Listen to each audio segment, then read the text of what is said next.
जीवन बगिया ऐसी उलझी, फूलोगे कम, कांटे ज्यादा, सिमटा जीवन, डूबी सांसें, आना है तो अब भी आजा। यदि आपने अभी तक अंतिम अध्याय न देखा हो तो अंतिम अध्याय देखें, और अभी तक यदि आप इस यात्रा में शामिल न हुए हों तो इस यात्रा में जरूर शामिल हों। यह यात्रा स्वयं को जानने पहचानने भर की यात्रा है। यह हमेशा कहें अपने आप के संबंध में जागृत हो जाने की यात्रा है, स्वयं के प्रति जाग जाने की यात्रा है। यह हमेशा कहें परमात्मा को जान लेने भर की यात्रा है। इस यात्रा में हमें और कुछ करने की आवश्यकता नहीं है।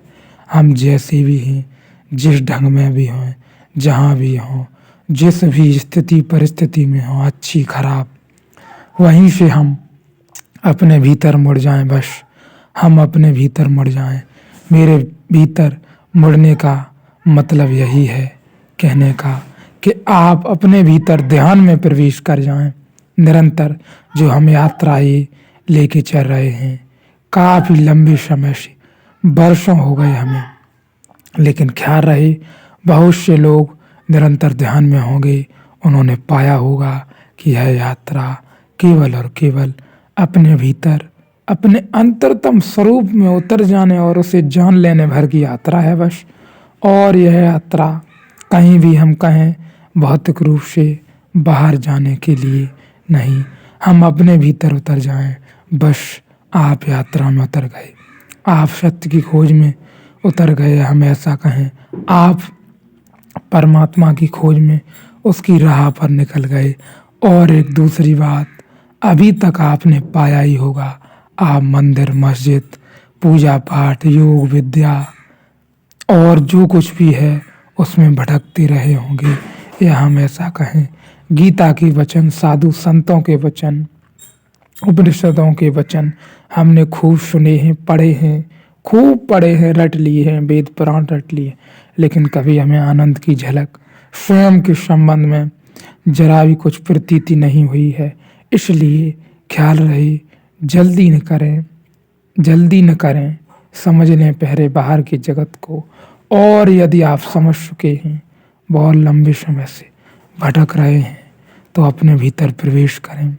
भटकाव भी जरूरी होता है, लेकिन भटकने के बाद ही पता चलता है कि हम जहाँ भटक रहे थे मार्ग वहाँ नहीं था, द्वार वहाँ नहीं था, द्वार हमारे ही भीतर था। हम दीवालों से सिर पटक रहे थे, लेकिन हमें राह का कोई पता न था, हमें द्वार का कोई पता न था। ख्याल रहे यह यात्रा स्वयं के अंतरतम स्वरूप में उतर जाने की यात्रा है। वहीं से हम परमात्मा की ओर बढ़ेंगे, हम अपने संबंध में भी जानेंगे और हमारे भीतर गीता के वचन, पुराणों के वचन, कृष्ण के वचन, ओशो के वचन, बुद्ध के वचन, महावीर के वचन सब निकलेंगे, हमारे भीतर ही उतरेंगे, एक रसमयी धार की तरह उतरेंगे। इसलिए ख्याल रहे जिन लोगों ने भी अभी तक निरंतर ध्यान में रहे हैं, उनसे मैं बस इतना ही कहना चाहता हूँ, वे यदि साक्षी पर पहुँच पाए हैं तो यह बड़े सौभाग्य की बात है, और नहीं पहुँच पाए हैं तो जल्दी ही आप साक्षी स्वरूप में हो सकते हैं, या आपके भीतर एक साक्षी स्वरूप, एक गहरी दृष्टि देखने की जागृत हो सकती है। वह केवल ध्यान से ही संभव है। ख्याल रहे और आपको आश्चर्यबोध की घटना हुई है तो यह बस इस बात का सबूत है कि हम बुद्धि, शरीर, मन, संसार से बिल्कुल परे हैं, हम कुछ विशेष हैं। ख्याल रहे वह हम ही नहीं हैं, वही बूंद परमात्मा तक हमें ले जाने का कारण है। या हम ऐसा कहें वह बूंद परमात्मा ही है, स्वयं परमात्मा बैठा हुआ है। हम उसे केवल उसका जिक्र करते हैं, हम, मैं, तू, तुम, हजारों तरह से नाम दे सकते हैं। जहाँ तक जागा हुआ भी व्यक्ति, बुद्ध भी मैं का प्रयोग करते हैं, ओशो भी मैं का प्रयोग करते हैं, अष्टावक्र, जनक, जो भी जागे हुए व्यक्ति, पहुँचे हुए व्यक्ति हैं, जो यात्रा में हैं, जिन्होंने जाना है, जो कुछ भी, जिनका मैं ख़त्म हो गया है, वो भी मैं का उपयोग करते हैं। लेकिन ख्याल रहे, फिर वो उनका मैं नहीं है, वह मैं केवल उपयोगी है, या ऐसा कहें वह मैं परमात्मा स्वरूप है, परमात्मा के भीतर से निखर रहा है। उनमें उनका जरा भी रत्ती भर भेद नहीं है, या हम ऐसा कहें उनका कुछ भी नहीं है। जो भी हो, जो लोग ध्यान में रहे होंगे उन्होंने पाया होगा कि आपके भीतर एक गहरा साक्षी भाव प्रकट हो रहा है। आप घर में रहते हुए भी बड़ी दूर हैं घर से, आप व्यवसाय में रहते हुए भी व्यवसाय से दूर हैं, खेत में रहते हुए भी खेत से दूर हैं। आप अच्छी या बुरी स्थिति में, दोनों में एक समानता से दूर खड़े हैं। अमीरी गरीबी में आप दूर खड़े हैं, महल झोपड़े में आप दूर खड़े हैं। ख्याल रहे, जब तक ऐसी भाव दशा आपके भीतर प्रतीति न होने लगे, तब तक मैं कहूँगा कि आपने स्वयं के संबंध में जरा भी नहीं जाना। लेकिन आपने यदि जाना है, ऐसी लक्षण हैं, ऐसी प्रकृति है आपकी, तो फिर आपसे कहने को कुछ भी नहीं है। आप साक्षी की ओर बढ़ रहे हैं। आपके भीतर वह आँख निर्मित हो रही है जो साक्षी के भीतर होनी चाहिए, जिससे साक्षी देख सकता है उजड़ते हुए संसार को और बनते हुए संसार को, और दोनों में साक्षी साक्षी बना रहता है। मेरा उजड़ते हुए संसार और बनते हुए संसार से संबंध यही है कि अच्छी या बुरी स्थिति, अमीरी गरीबी, चाहे जो भी स्थिति बन पड़े आप पर, आप दीन हो जाएं, आप कंगाल हो जाएं, आप सम्राट हो जाएं, लेकिन आपका साक्षी उसी स्थिति में, या ऐसा कहें आप स्वयं उसी स्थिति में खड़े रहें। बस इतना काफ़ी होगा। फिर आगे की यात्रा आपकी बड़ी आनंदमयी रहेगी। आप यदि निरंतर ध्यान में रहे होंगे तो आपने जरूर जाना होगा, ध्यान के गहरे से गहरे अनुभव ये हैं। और आपने नाभि पर एक अनुभव किया होगा, जब जब जीवन गहरे ध्यान से उतरता है, तब हम नाभि पर ठहराव पाते हैं। नाभि केंद्र पर, नाभि केंद्र से हम जरा भी भटकते हैं तो हमारे स्वाद खो जाते हैं। हमें लगता है अब हम संसार से भटक गए हैं।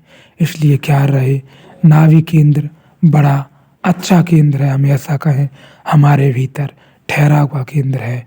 भीतर से बाहर सारे जगत को एक अंतर्दृष्टि से देखने का केंद्र नाभि केंद्र है, या हम ऐसा कहें जो भी साधक गहरे ध्यान में उतरता है, गहरे ध्यान में जाता है, जो भी, उसे जीवन नाभि से जीना शुरू कर देना होता है। वहाँ से बड़ा सौंदर्य झलकता है बाहर, फिर वह जकड़न नहीं रह जाती उसके भीतर, या मैं ऐसा कहूँ कोई भी पकड़ नहीं रह जाती, किसी भी प्रकार का अहंकार नहीं रह जाता। बाहर का काम बाहर ही रह जाता है, चाहे दुकान हो, व्यवसाय हो, कर्तव्य बाहर का कर्तव्य ही रह जाता है, कर्तव्य उस पर हावी नहीं हो पाता। इसलिए ख्याल रहे, आप अपने भीतर ध्यान में उतरें और कोशिश करें कि धीरे धीरे धीरे धीरे ध्यान को इस गति में आने दें कि ध्यान स्वतः ही नाभि पर जाए। और मैं तो बस एक ही कहता हूँ, एक ही बात है, सब कुछ छोड़ें, परमात्मा पर समर्पण का भाव अपनाएं। समर्पण भाव, केवल और केवल समर्पण भाव, करने का कुछ है ही नहीं। ध्यान है, सब कुछ छोड़ें उसके हाथ में, उसकी मर्जी, जो वो समझे, जो भी उचित समझे वो उसे मन में भा जाए, जो वो हो, और जो न भाए उसे वो न हो, उसकी मर्जी पूरी हो। हम ऐसा करके उस परमात्मा पर छोड़ें अपने आप को, बिल्कुल छोड़ें गहरे से गहरे। क्योंकि यदि हम कुछ करने में हमारा रस रह जाए तो हमारे पीछे एक दिमाग में खुजली बनी रहती है कि कुछ मिलेगा भी, हम कहीं कुछ करने जाएंगे तो कुछ मिलेगा भी। ख्याल रहे, यह करने में करने की ही पकड़ है, यह जकड़न पैदा करती है। मैं यह नहीं कह रहा हूँ कि आप अपने खेत पर न जाएं, आप अपने व्यवसाय में न जाएं, आप अपनी नौकरी पर न जाएं। आप जरूर जाएं, लेकिन एक सौंदर्य भरा है, बस इतना काफ़ी है। एक आनंद भरा है, एक शांति भरा है, पकड़ छूट जाए, बस इतना काफ़ी होगा। फिर आप एक गहरे सागर की भांति शांत चित्त के साथ नौकरी में जा सकेंगे, व्यवसाय में जा सकेंगे, या जहाँ भी आप जाना चाहेंगे जा सकेंगे। यह केवल खेल पकड़ का ही है, यह जाल मन का ही है।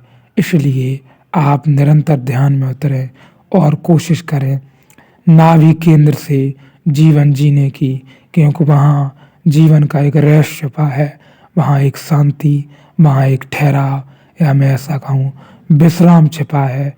लेकिन उस केंद्र से जरा भी इधर उधर हट जाने पर बड़े बुरे परिणाम होते हैं। परिणाम ऐसे कि आपको भोजन में स्वाद न रह जाएगा, भोजन का पता न चलेगा खाया या न खाया, जीवन ही न रह जाएगा, सांसों का पता न चलेगा, कुछ भी न पता चलेगा।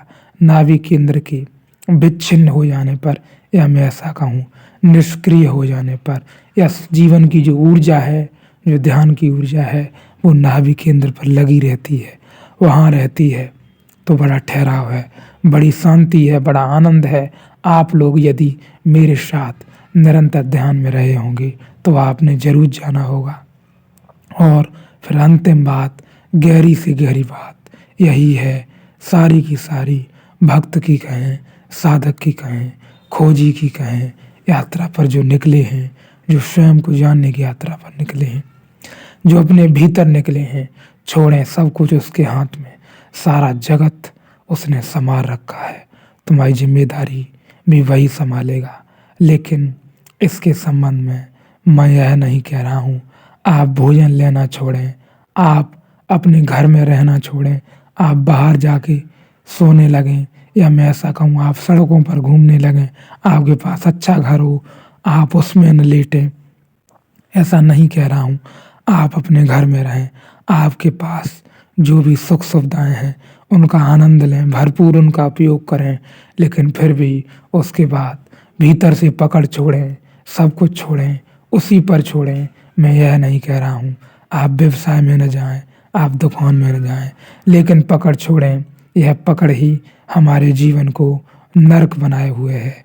ख्याल रहे आप बस एक दिन यह प्रयोग करके देखें कि व्यवसाय में जाएं, दुकान में जाएं, या घर में रहें, बच्चों से न उलझें। एक दिन बच्चे जो कर रहे हैं उन्हें करने दें, और बच्चे अन्य किसी व्यक्ति से न उलझें, घर में वो कर रहे हैं, जो भी हों, जहाँ भी जिस ढंग से हों वैसे करें। जीवन में एक सुंदर किरण खिल जाएगी, जीवन में एक सौंदर्य प्रकट हो जाएगा। हम जहाँ हैं, जिस ढंग में हो, जिस क्षण में जो कर रहे हैं उसे पूर्ण रूप से अंजाम दें। इतना काफ़ी होगा, इतना आनंद होगा, इतना सौंदर्य होगा कि जिसकी कोई सीमा न होगी। हम वहीं रह जाएं जहाँ हैं, जैसे भी हैं, जिस ढंग में हो, तो यह बहुत बड़ी बात है। इसके अद्भुत परिणाम हो सकते हैं। यदि आप ध्यान में निरंतर रहे होंगे तो आप कभी भी इस प्रयोग को करके देखें। आप जहाँ भी हों, जिस ढंग में भी हों, जैसे भी हों, दुकान व्यवसाय, आप कोई भी हों, करोड़पति हों, जो भी हों, आपके पास चाहे जितना धन हो, फिर भी आप बस भीतर से पकड़ छोड़ें। देखें यह मन की प्रक्रिया है। मैं यह नहीं कहता कि आप धन फेंक दें, भला धन फेंक के भी जाएंगे कहाँ, कहाँ पहुँचेंगे, उसका बनाया हुआ खेल कहाँ नहीं है। इसलिए मैं कहता हूँ समर्पण करो, समर्पण की राह चुनो, समर्पण की राह पर चलो। लेकिन ख्याल रहे समर्पण किसके संबंध में करना है, कहाँ करना है, या मैं ऐसा कहूँ दवा कहाँ लगानी है, जहाँ बीमारी है वहाँ, या हम ऐसा कहें कि जहाँ बीमारी प्रतीत होती है वहाँ लगानी है। दवा सही जगह लगाने पर ही बीमारी छूट सकती है, वरना बाहर दवा फेंकने से बीमारी छूट नहीं सकती। ख्याल रहे आप निरंतर ध्यान में रहें। जिस महात्मा ने इस संपूर्ण जगत को आत्मा की तरह जान लिया है, इससे पहले कि हम इस संबंध में चर्चा करें, कुछ लोगों ने मुझसे कहा था, या मैं ऐसा कहूँ पिछले अध्यायों में कहा था आपकी आवाज़ अच्छी नहीं है। तो ख्याल रहे मेरी आवाज़ अच्छी नहीं है, आपको सुननी ही नहीं चाहिए। इससे अच्छा और मेरे पास कोई समाधान नहीं है आपके लिए। आपको मेरी आवाज़ अच्छी नहीं लगती है, आपको सुननी ही नहीं चाहिए कभी। बस इससे अच्छा समाधान नहीं है। और भी कुछ लोगों ने बहुत सारी बातें लिखी हैं। मेरे बोलने का कोई प्रयोजन भी नहीं है। आप मेरे बोलने को कहीं प्रयोग में नहीं ले सकते, और ले सकते हैं तो उसके कुछ परिणाम निकल आएंगे। लेकिन मैं जिस ढंग से, जिस भांति, जिस दृष्टिकोण से या जहाँ से बोल रहा हूँ वहाँ से आप सुन नहीं पा रहे हैं। मैं जो भी बोल रहा हूँ वह अपने भीतर से बोल रहा हूँ, या जिसने भी बोला है उसने अपने भीतर से बोला है, अपने भीतर जाकर बोला है। हम जब बाहरी जगत में होंगे तो आप मेरी बातें कैसे समझ सकेंगे?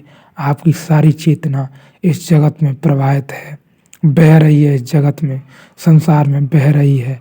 लेकिन हम ऐसा कहें मेरी बातें, तो वही सुन सकेगा, वह समझ सकेगा जो इसकी ऊर्जा या जिसका चेतना का तीर अपने भीतर प्रवेश कर गया होगा, जिसने स्वयं के संबंध में जाना होगा, वही समझ सकेगा क्या रहा है। इसलिए मेरे बोलने का कोई प्रयोजन नहीं है। चाहे कोई देखे या न देखे, इससे कोई फर्क नहीं पड़ता है। बोलने का एक माध्यम है, एक मंच है, सोशल मीडिया। बहुत से लोग बोल रहे हैं, उनसे भी कोई मेरा लेना देना नहीं है। लेकिन ख्याल यही रहे कि इस जगत की नई बुनियादी तकनीक है, एक सुविधा है, तो इसका भरपूर उपयोग किया जाए।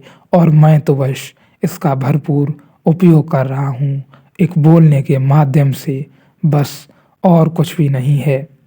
जिस महात्मा ने इस संपूर्ण जगत को आत्मा की तरह जान लिया है, उस वर्तमान ज्ञानी का अपनी स्फुरदा के अनुसार कार्य करने से कौन रोक सकता है? आत्मवेद जगत सर्व ज्ञातेन महामात्मा यज्ञदृच्छय वर्तमानथ निषेधत क्षमेत कर। किसकी क्षमता है? कैसे कोई रोकेगा? जनक के सूत्र को बहुत गहराई से समझने, जनक का यही उत्तर है। जनक कह रहे हैं, अब कौन रोके? जब मैं एक हो गया तो कौन रोके? जो हो रहा है हो रहा है। यह बड़ा अच्छा सूत्र है, या मैं ऐसा कहूँ बड़ी गहराई का सूत्र है। जनक कह रहे हैं, अब कौन रोके किसे? जो हो रहा है वह हो रहा है। या हम ऐसा कहें, एक तरह से हम विलीन हो जाएं, हमारी बॉडी रह जाए, लेकिन हम भीड़ों में बैठें, लेकिन हम कुछ कहें ना, लेकिन हमारे भीतर एक सौंदर्य चेतन होना चाहिए। तभी तो हम इस सूत्र को समझ सकेंगे। जनक बड़ी गहरी बात कह रहे हैं कि हम रहे ही नहीं, अब हम उसी के साथ एक हो गए, तो हम कैसे रोकें किसे? किसे रोकें कि यह कर और यह मत कर? कौन रोके? अब मैं एक हो गया, जो हो रहा है हो रहा है, जो होगा होगा। अब रोकने वाला न रहा। अब तो इंद्रदीक्षाए, अब तो भाग्य, अब तो विधि, अब तो परमात्मा, या जो भी नाम दो, अब तो वह जो कराए होगा।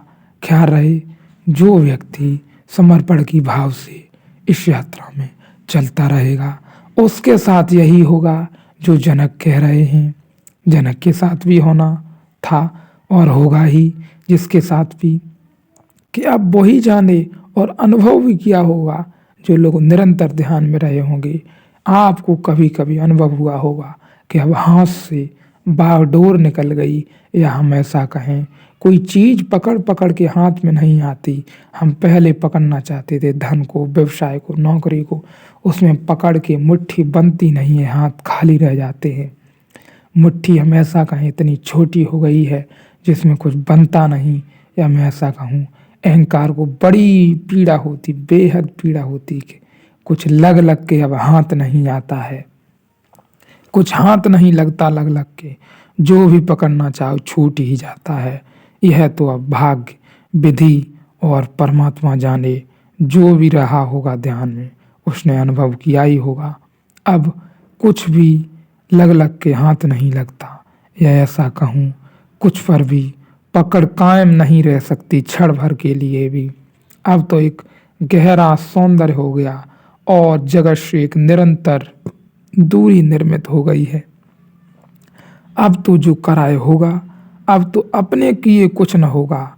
हम तो रहे नहीं, हम तो गए, तब तो जो होगा उसे देखेंगे। महल में रखवाएगा तो महल में रहेंगे, महल छीन लेगा तो महल को छीनता हुआ देखेंगे।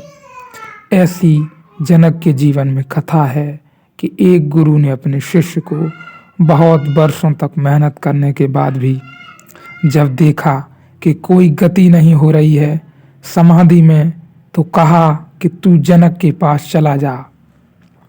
अब जिसकी गति समाधि में नहीं हो रही थी, जाहिर है कि बड़ा अहंकारी रहा होगा। उसने कहा मैं और जनक के पास जाऊं, और जनक मुझे क्या सिखाएंगे, खुद ही तो पहले सीखें, पहले त्याग तो करें। महलों में रहते हैं, राग रंग में जीते हैं, मुझे क्या खाक सिखाएंगे। मगर आप कहते हैं तो चला जाता हूँ, गुरु आज्ञा है इसलिए चला जाता हूँ। गया तो लेकिन गया नहीं, मजबूरी जैसा गया, व्यवस्था में गया। मानवी है, आज्ञा सो पूरी कर देनी है।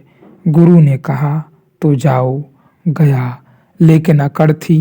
जब पहुंचा जनक के दरबार में तो वहां तो राग रंग चल रहा था, संगीत उठ रहा था, नर्तकियां नाच रही थीं, शराब के प्याले डाले जा रहे थे, दरबारी मस्त हो रहे थे। बीच में बैठी थी जनक। वह हंसा अपने मन में। उसने कहा कि मैं पहले ही जानता था, अभी इसको खुद ही बोध नहीं है। अब यह बेटा यहाँ क्या कर रहा है, और अगर यह ज्ञानी है तो फिर अज्ञानी कौन है, और अगर इससे मुझे सीखना है, हालत उल्टी मालूम होती है। इसको तो मैं ही सिखा सकता हूँ। कुछ जनक उठा, ब्राह्मण देवता आए थे तो उन्होंने उसके पैर पड़े और कहा कि आप विश्राम करें। सुबह विश्राम के बाद अपनी जिज्ञासा प्रकट करना। उसने कहा खाक जिज्ञासा, तुमने अपने को समझा क्या है?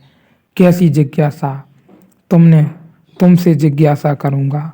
उसने कहा कि नहीं, आपकी मर्जी, करना हो करें न करें, लेकिन अभी तो विश्राम कर लें, भोजन करें। भोजन और विश्राम की व्यवस्था करवा दी। जनक को दिखाई तो पड़ गया सीधा सीधा कि इस आदमी की अड़चन क्या है, इसके गुरु ने क्यों इसे भेजा है। यह भोग से तो छूट गया था, यह त्यागी हो गया था, और भोगी को तो ध्यान में ले जाना कठिन नहीं है, कठिन ही है, त्यागी को महा कठिन है। ध्यान में ले जाने में जो अहंकार बाधा है, वह त्यागी के पास तो और भी मजबूत हो जाता है। ठीक इस्पात हो जाता है, त्यागी का मजबूत हो जाता है। अहंकार तो स्टेलिन हो जाता है।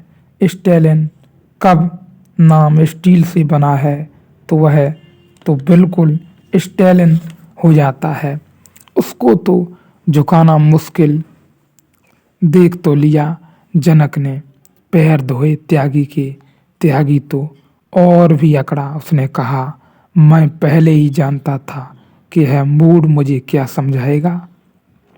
मेरे पैर धो रहा है, यह खुद ही मुझसे सीखने को उत्सुक हो रहा है। सुबह यही जिज्ञासा करेगा। तो वह शाम से सोया। वह थोड़ी सी चिंता मन में वह भी गई कि किसी से खुद सीखना पड़ेगा। सिखाने का मजा अहंकार को बहुत है, सीखने के लिए अहंकार बिल्कुल राजी नहीं है। गुरु होने का मौका मिले तो अहंकार तत्क्षण होने को तैयार है। शिष्य बनने में बड़ी अड़चन है, बड़ी कठिनाई है। सुबह हुई, जनक ने उसे द्वार पर जाकर जगाया और कहा कि चलें स्नान को, पीछे बहती है नदी, वहाँ हम स्नान कर लें।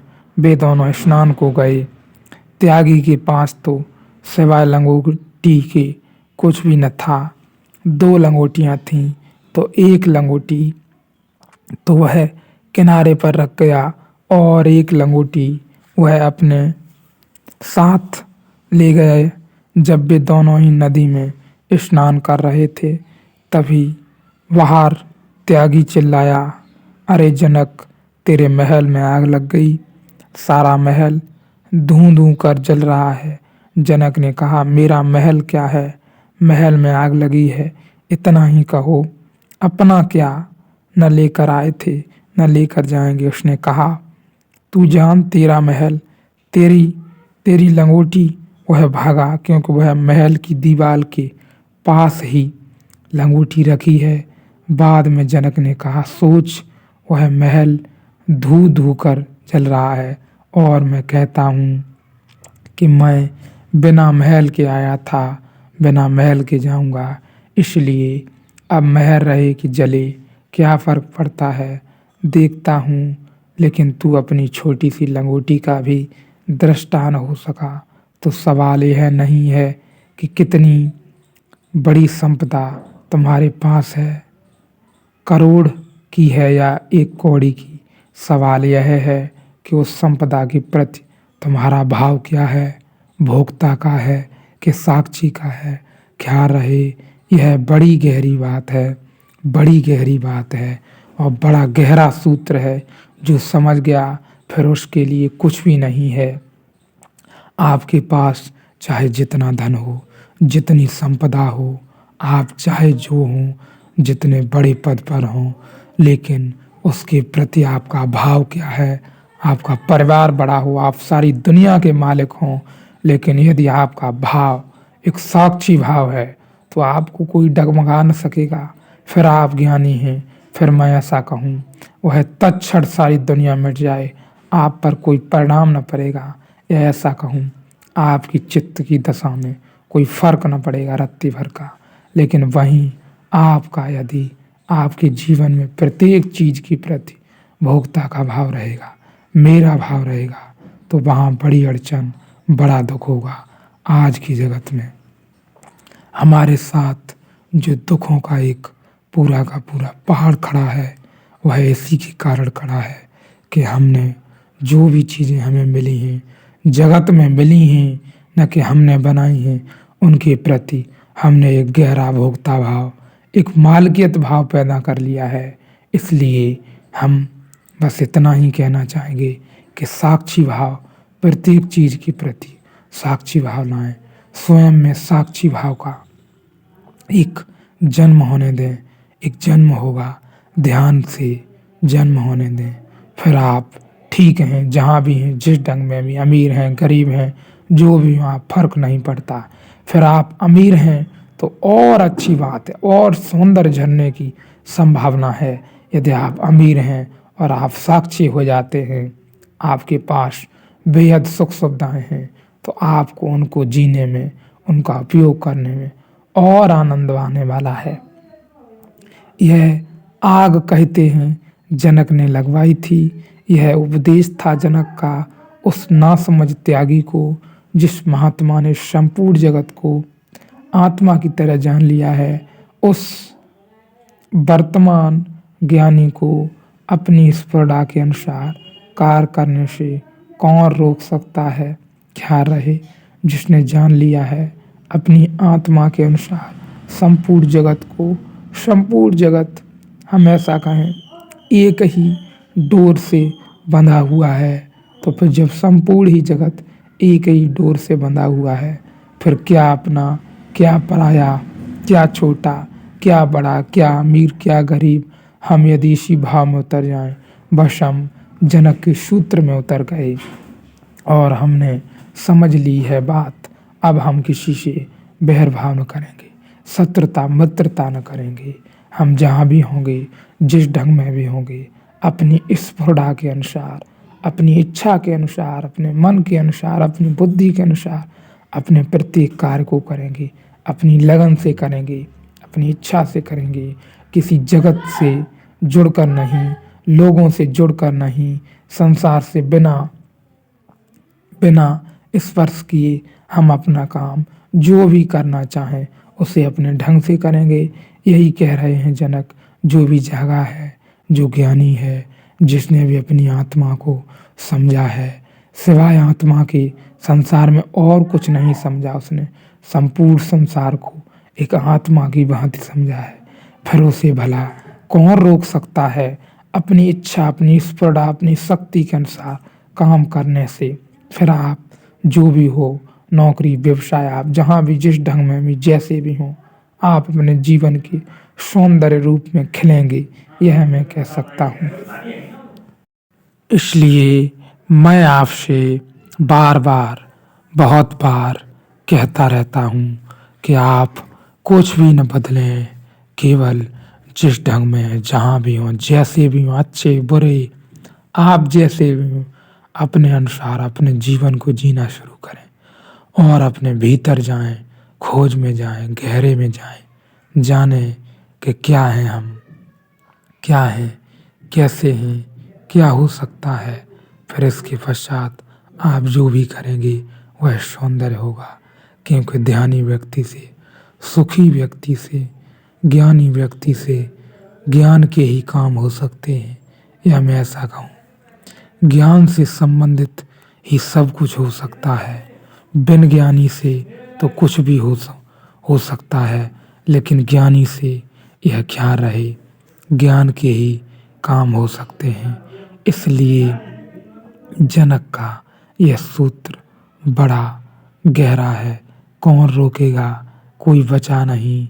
जनक यह कह रहे हैं कि मैं तो अब हूँ नहीं, परीक्षा गुरुदेव आप किसकी लेते हैं। जिसकी परीक्षा ली जा सकती थी वह जा चुका, जा रहे। यदि आप भी जा चुके हैं तो मुझसे या आपसे कहने को कुछ भी नहीं है किसी से। आप स्वयं यह बात अपने भीतर अनुभव कर सकते हैं, अनुभव नहीं, देख सकते हैं कि आप में आपके जैसा कुछ बचा है या नहीं। यदि आपके जैसा कुछ भी नहीं बचा तो बात समाप्त हुई, बात पूरी हुई। मेरी और आपकी, जनक और अष्टावक्र की, ओशो की, या उनको सुनने वालों की, बुद्ध की या उनके अनुयायियों की, जो भी जिसको सुनता हो, जिस ढंग से भी, यदि उन्होंने उनकी बात सुन ली, बात समाप्त हुई, रात खत्म हो गई, उनसे उनका कोई लेना देना न रहा, वो अपनी राह पर निकल गए, या हम ऐसा कहें वो पहुंच गए अपने असली घर में। आगे की यात्रा उन्हें स्वयं ही करनी पड़ेगी। यह भी नहीं कह सकोगे आप मुझे कि तू ऐसा क्यों करता है, वैसा क्यों नहीं करता, क्योंकि अब नियंत्रण कौन करे। मैं तो रहा नहीं, अब तो जो होता है होता है। यह परम अवस्था की बात है। जनक कह रहे हैं यह बड़ी गहरी बात है। अब जो होता है वह होता है, मैं हूँ ही नहीं, तो मैं कैसे रोकूं, कैसे कहूँ ऐसा वैसा, जो भी है, जिस ढंग से भी है हो रहा है। अब तो गुरु और शिष्य का संबंध भी, जुड़ाव था बीच में, वो भी खत्म हुआ, क्योंकि अब गुरु रहा हो, लेकिन शिष्य तो रहा ही नहीं। शिष्य कह ही रहा है कि अब गुरु परीक्षा कैसी, क्योंकि मैं तो रहा ही नहीं। बड़ी गहरी अवस्था है यह। छोटे को पाप नहीं लगता, तुमने देखा, अदालत में जुर्म नहीं लगता, अपराध नहीं लगता, क्योंकि उन्हें बोध नहीं है। पागलों को भी अपराध नहीं लगता, क्योंकि उन्हें बोध नहीं है। बुद्धों को भी अपराध नहीं लगता, क्योंकि वे बोध के पार चले गए हैं। उलझन बीच में खड़े आदमी की है। न तो नीचे पाप है, न ऊपर पाप है। जानवरों को तो तुम पापी नहीं कह सकते, क्योंकि पापी होने के लिए बोध तो चाहिए, लेकिन बुद्ध को भी तुम पापी नहीं कह सकते, क्योंकि बोध इतना है कि साक्षी हो गए, कर्ता का भाव ही न रहा। क्या रहे, हम भी कर्ता और भोक्ता से ऊपर उठें, साक्षी भाव की ओर उठें। साक्षी भाव एक गहरी अवस्था है, एक गहरी अवस्था है। निरंतर ध्यान में रहें, आप भी निश्चित एक दिन पहुंचेंगे, क्योंकि बहुत से लोग पहुंचे हैं, यात्राओं में हैं, पहुंचे हैं। बहुत से लोगों ने जाना है। स्वयं को जान लेना, या मैं ऐसा कहूँ परमात्मा को जान लेने भर से इस जगत में और कुछ आपको जान लेने को शेष न रहेगा। फिर आप जहाँ भी रहेंगे, जिस ढंग में भी रहेंगे, कोई चीज़ आपको पकड़ नहीं सकती। कुछ भी इस दुनिया में इतना विशेष नहीं है, या मैं ऐसा कहूँ समय के साथ मिट जाने वाला है। जो असार है, जो असीमित है, जो शाश्वत है, वह तुम्हारे भीतर मौजूद है। इसलिए जाओ अपने भीतर, झांको अपने भीतर, उतर जाओ ध्यान के माध्यम से अपने अंतरतम स्वरूप में और निरंतर ध्यान में रहो। लोगों के जीवन में सत्य की प्रतीति हुई है, आपके जीवन में भी जरूर होगी।